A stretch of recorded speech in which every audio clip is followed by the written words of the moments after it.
और उधर उत्तराखंड में निकाय चुनाव होने हैं, जिसके लिए प्रचार प्रसार आज से शुरू हो रहा है। विपक्ष के उम्मीदवार भी चुनाव का प्रचार करेंगे, तो वहीं निर्दलीय प्रत्याशी भी आज से प्रचार करेंगे। निकाय चुनाव को लेकर दोनों ही पक्षों की ओर से, दोनों ही पार्टियों की ओर से तैयारियां जो हैं वो तेज है। निकाय चुनाव का आज से प्रचार शुरू होगा। विपक्ष के उम्मीदवार भी चुनाव का प्रचार करेंगे। इसके साथ ही निर्दलीय प्रत्याशी भी आज से चुनावी प्रचार में जुट जाएंगे। और चलिए, इसी पर अपडेट के लिए सोनू लगातार हमारे साथ बने हुए हैं। सोनू, क्या कुछ वर्तमान में निकाय चुनाव को लेकर स्थिति है, कैसी तैयारियां हैं राजनीतिक दलों की, क्योंकि आज से प्रचार शुरू हो जाएगा? देखिए, जो निकाय के चुनाव हो रहे हैं इसमें सैकड़ों की संख्या में उम्मीदवारों ने बीजेपी के, कांग्रेस के, निर्दलीय, समाजवादी पार्टी के और जो क्षेत्रीय दल है उत्तराखंड क्रांति दल के, सभी राजनीतिक दलों के जो उम्मीदवार हैं उन्होंने नामांकन करा दिया। सैकड़ों की संख्या में नामांकन हुए हैं। अब चूंकि नामांकन का समय पूरा हो चुका है, एक तरफ जहां राज्य निर्वाचन आयोग के स्तर से जो है नामांकन पर पत्रों की जांच की जा रही, तो वहीं दूसरी तरफ सियासी सरगर्मियां अब बढ़ती हुई नजर आएंगी। और आज से जिन उम्मीदवारों ने, जिन्होंने पार्टी के सिंबल पे और जिन्होंने निर्दलीय जो है वो नामांकन किया है, निश्चित तौर पर अब वो चुनाव प्रचार आज से करने वाले हैं। और अब वार्ड से लेकर के मेयर पद तक के जो प्रत्याशी हैं वो आज से चुनाव प्रचार शुरू करेंगे।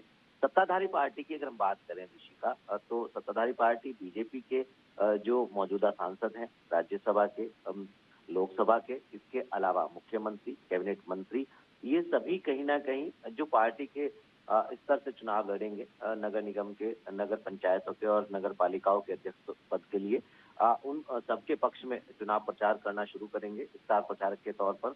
और विपक्षी पार्टी की अगर हम बात करें कांग्रेस की, तो कांग्रेस के भी जो नेता प्रतिपक्ष हैं, प्रदेश अध्यक्ष हैं और जो केंद्रीय नेतृत्व है, उनकी भी उम्मीद जताई जा रही है कि स्टार प्रचारक के तौर पर इन निकाय के चुनाव को, क्योंकि दोनों ही ये दावे कर रहे हैं, बीजेपी और कांग्रेस, जो कड़ा मुकाबला माना जा रहा है, कांटे की जो टक्कर मानी जा रही है, वो बीजेपी और कांग्रेस के बीच में ही मानी जा रही है निकाय चुनाव में भी। हालांकि जो अन्य दल के नेता हैं, जो अन्य दल के प्रत्याशी हैं, जो निर्दलीय हैं, वो भी पूरी कोशिश कर रहे हैं जीत की। क्योंकि आज से चुनाव प्रचार शुरू हो रहा है, लिहाजा अब देखना होगा, खास तौर से जिसको हम हॉट सीट के तौर पर भी देख रहे हैं, राजधानी देहरादून का जो नगर निगम का मेयर पद के जो उम्मीदवार हैं, दोनों ही बीजेपी और कांग्रेस के, अब इनके भी आज से चुनाव प्रचार शुरू हो जाएगा। और निश्चित तौर पर ये कोशिश की जाएगी दोनों ही दलों की तरफ से कि जीत हो तो सिर्फ और सिर्फ उनकी। अब देखना होगा कि आखिर 23 तारीख को जब मतदान होगा, 25 तारीख को जब मतगणना होगी, तो जो चुनावी नतीजे हैं वो किसके पक्ष में, खास तौर से हम मेयर पद की बात कर रहे हैं, नगर पालिका के जो और नगर पंचायतों के जो अध्यक्ष हैं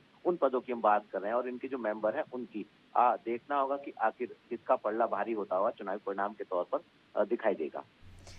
बिल्कुल सोनू, जिस तरह से आपने जानकारी दी, देखना होगा कि किसका पलड़ा भारी रहता है। हालांकि दोनों ही राजनीतिक दलों की ओर से पुरजोर ताकत जो है वो लगाई जा रही है और बेहतर तरीके से प्रचार भी आज देखने को मिलेगा कि आखिर किस तरह से, कितना जोर किस प्रत्याशी का लगता है, क्योंकि निर्दलीय प्रत्याशी भी मैदान में है और सभी की तरफ से आज से प्रचार जो है वो शुरू हो जाएगा। फिलहाल तमाम जानकारी के लिए आपका बहुत शुक्रिया, बने रहिए हमारे साथ। तो आपको बता दें, निकाय चुनाव का आज से प्रचार शुरू होने वाला है।